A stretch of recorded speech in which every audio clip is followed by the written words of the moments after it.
பக்கத்துல கோயம்பேடு பேருந்து நிலையம். நான் கூட வந்தேன், கையெழுத்து இயக்கத்தை தொடங்கணும், இங்கதான் தொடங்கணும், பக்கத்து தெருவில் தான் தொடங்கணும். எது என்ன கையெழுத்து இயக்கம்? கோயம்பேடு பேருந்து நிலையத்தில் 65 ஏக்கர் மொத்தத்தில் இருக்க எல்லாமே சேர்த்து கீர்த்து பக்கம் எல்லாம் இருக்குது. ஏன்னா இந்த பேருந்து நிலையம் கிளம்பாக்கத்துக்கு போயிடுச்சு, அங்க வண்டலூர் பக்கத்துல. இங்க ஒரு இருக்கு போக்குவரத்து, மெட்ரோ மட்டும்தான் இருக்கு, அதுவும் கொஞ்சம் நாள்ல மாத்திடலாம்.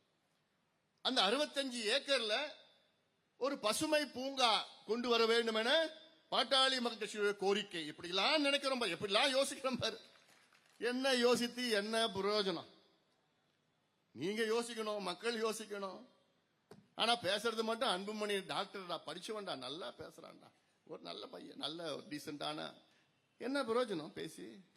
ஓட்டு போடணும்ல, ஓட்டு போடணும்ல. என்ன நடக்குதுன்னு தெரியாதவங்களுக்கெல்லாம் நீங்க ஓட்டு போட்டுட்டு இருக்கீங்க. உங்க தலையெழுத்து மாத்த முடியும், அப்படித்தான். உங்க தலையெழுத்து அப்படித்தான். நீங்க அனுபவிக்கணும்னு இருந்தா உங்க தலையெழுத்து யாரால மாத்த முடியாது. மாத்தலாம், நீங்க நினைச்சா மாத்தலாம், நீங்க நினைச்சா மாத்தலாம். இந்த பூங்கா 65 ஏக்கர்ல ஒரு பூங்கா அமைச்சா கிட்டத்தட்ட இங்க இருக்கிற 10 லட்சம் பேர் பயன்பெறுவார்கள். 10 லட்சம் பேர். நடைபயணம், இந்த பயிற்சி, அந்த பயிற்சி. இப்ப எங்க போறாங்க? மரீனா பீச்சுக்கு நீங்க இன்னைக்கு போங்க, சனிக்கிழமை இன்னைக்கு போங்க, ராத்திரி சாயங்காலம் போங்க, கூட்டம். இடம் இல்லைங்க, இடமே இல்லைங்க. உடல் பருமன்ல இருந்து, நீரிழிவு நோயில இருந்து, ரத்த கொதிப்புல இருந்து, ரத்த அழுத்தத்தில இருந்து, மன அழுத்தத்தில இருந்து எவ்வளோ பிரச்சனைகள் இருக்கு. ஒரு நிம்மதியா ஒரு குடும்பத்துல பக்கத்துல போய் எங்கேயாவது உட்காந்துக்கிட்டு பேச முடியுமா? எதுவுமே இல்லை. எங்க பார்த்தாலும் சாக்கடையா, போக்குவரத்தும், அதுவும் எங்க இல்லை. மற்ற மாநிலங்கள்ல, மற்ற நகரங்கள் எல்லாம் எவ்வளவு அழகான பூங்காக்கள், பெரிய பெரிய பூங்காக்கள். சென்னையில எவ்வளவு தெரியுமா? செம்மொழி பூங்கா தான் சென்னையில பெரிய பூங்கா. எத்தனை ஏக்கர் தெரியுமா? அது 19 ஏக்கர். பெங்களூர் போங்க, Sims park, Cubbon park 240 acre, 300 acre.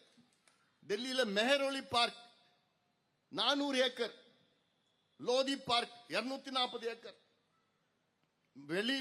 வெளிநாடுகளில் போனீங்கன்னா நியூயார்க்ல சென்ட்ரல் பார்க் 880 ஏக்கர், 870 ஏக்கர். லண்டன்ல ஹைட் பார்க் 400 ஏக்கர். இதெல்லாம் அவ்வளோ அழகா இருக்கு. இதுதான் கேட்டோம், 65 ஏக்கர்ல ஒரு பார்க் கொண்டு வானா.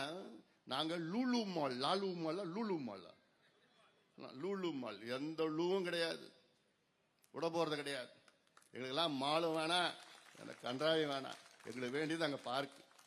அதை மீறி ஏதாவது கொண்டு வந்தீங்கன்னா அவ்வளவுதான், நானும் என்ன பண்றேன்னு பார்த்துக்கலாம். சும்மா வார்த்தைகள் கிடையாது, இதெல்லாம் பேசி பேசி பார்த்தோம்.